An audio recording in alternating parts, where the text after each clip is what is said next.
Hey guys, finally എൻ്റെ ആഗ്രഹം ഇന്ന് നടക്കാൻ പോവാണ് കേട്ടോ. പോയിട്ട് യെസ് ഗൈസ്, ഞാൻ പോവുകയാണ്. എവിടെയെന്നറിയോ? അങ്ങ് ദൂരെ മലേഷ്യയിലോട്ട്.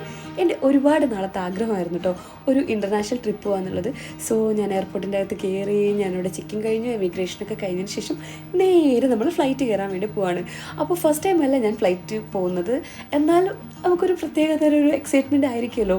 സോ ഞാൻ വിൻഡോ സീറ്റ് ഞാൻ ചോദിച്ച് മേടിച്ചിട്ടുണ്ടായിരുന്നു.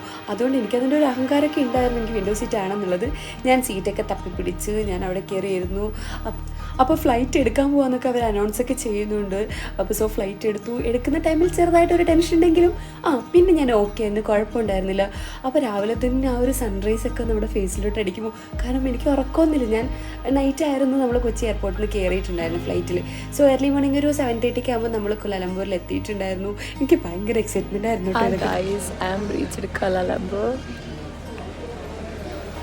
എൻ്റെ ഈ ചിരി കണ്ടാൽ തന്നെ നിങ്ങൾക്കറിയാമല്ലോ ഞാൻ എത്രമാത്രം ഹാപ്പി ആയിട്ടുള്ളതെന്ന്. ഞാൻ അവിടുന്ന് ലഗേജൊക്കെ എടുത്തതിന് ശേഷം നമ്മൾ എയർപോർട്ടിൽ നിന്ന് തന്നെ ഒന്ന് ഫ്രഷപ്പ് ആയി. കാരണം നമ്മൾ ഇവിടുന്ന് ഡയറക്റ്റ്ലി നമ്മൾ ബ്രേക്ക്ഫാസ്റ്റ് കഴിച്ചിട്ട് നേരെ സൈറ്റ് സീയിങ്ങിലോട്ട് പോവുകയാണ്. സോ അവിടുത്തെ ആളുകളൊക്കെ ഞാനിങ്ങനെ നോക്കുകയാണ്. നമ്മൾ പുറം രാജ്യത്തൊക്കെ പോയി കഴിയുമ്പോൾ നമ്മൾ അവിടുത്തെ ആൾക്കാരൊക്കെയാണല്ലോ ഫസ്റ്റ് നോക്കുക. പിന്നെ അവിടുത്തെ സ്ഥലങ്ങളൊക്കെ ഒന്ന് ചുറ്റിപ്പറ്റിയൊന്ന് കണ്ട്, അപ്പോൾ നമുക്കൊരു ഗൈഡ് ഉണ്ടായിരുന്നു. നമുക്ക് അവിടുത്തെ കാര്യങ്ങളും എല്ലാം നമുക്ക് എക്സ്പ്ലെയിൻ ചെയ്ത് തരുന്നുണ്ടായിരുന്നു. പോകുന്ന വഴികളും പോകുന്ന കാഴ്ചകളും മാത്രമായിരുന്നു കേട്ടോ എൻ്റെ കണ്ണിൽ. ഞാൻ ഫസ്റ്റ് പോയത് പുത്ര മോസ്കിലായിരുന്നു.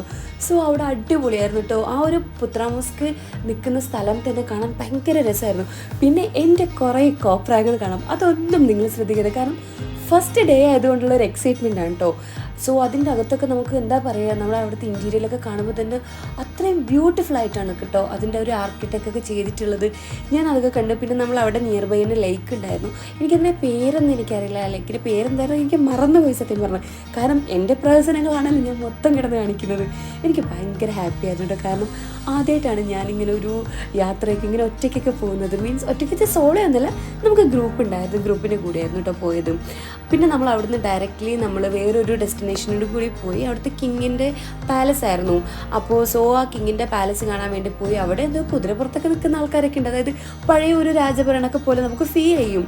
സോ അവിടുന്ന് പിന്നെ ഞാൻ കുറച്ച് ഫോട്ടോസൊക്കെ എടുത്ത് അവിടുത്തെ ആളുകളൊക്കെ ആയിട്ട് കുറച്ച് പരിചയമൊക്കെ.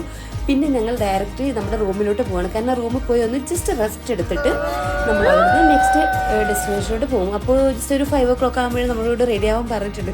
ഞാൻ എൻ്റെ റൂമൊക്കെ ഒന്ന് വന്ന് പറഞ്ഞു അവിടുത്തെ വിൻഡോസിലെ കർട്ടനൊക്കെ ഒന്ന് മാറ്റിയപ്പോൾ വാവ് എന്താണെന്നുള്ളൊരു എന്താ പറയുക, എൻ്റെ ആ പറയാൻ പോലും എനിക്ക് കിട്ടുന്നില്ല. കാരണം ഇതൊക്കെ നമ്മളിങ്ങനെ ലൈഫിൽ കാണുന്നത് നമ്മൾ ഒരിക്കലും പ്രതീക്ഷിക്കുന്നില്ല. ചില ആളുകൾക്ക് ഇതൊരു ഓവറായിട്ട് തോന്നുന്നെങ്കിലും പക്ഷേ എപ്പോഴും നമുക്കുള്ളൊരു സന്തോഷമുള്ള അത് വേറെ തന്നെയാണ്. അവിടെ ചെന്നപ്പോൾ തന്നെ നല്ലൊരു മഴയും ക്ലൈമറ്റൊക്കെ ആയിരുന്നു കേട്ടോ. സോ ഒരു ഏകദേശം ഒരു 4 o'clock ഒക്കെ ആയിട്ടുണ്ടായിരുന്നു. പിന്നെ ഞാൻ പതിയൊന്ന് റെഡി ആവാമെന്ന് വിചാരിച്ചു, കാരണം നമ്മൾ അടുത്ത ഡെസ്റ്റിനേഷനോട് പോകണം. ബാക്കി വിശേഷം നമുക്ക് നെക്സ്റ്റ് വീഡിയോയിൽ കൂടെ കാണാം കേട്ടോ.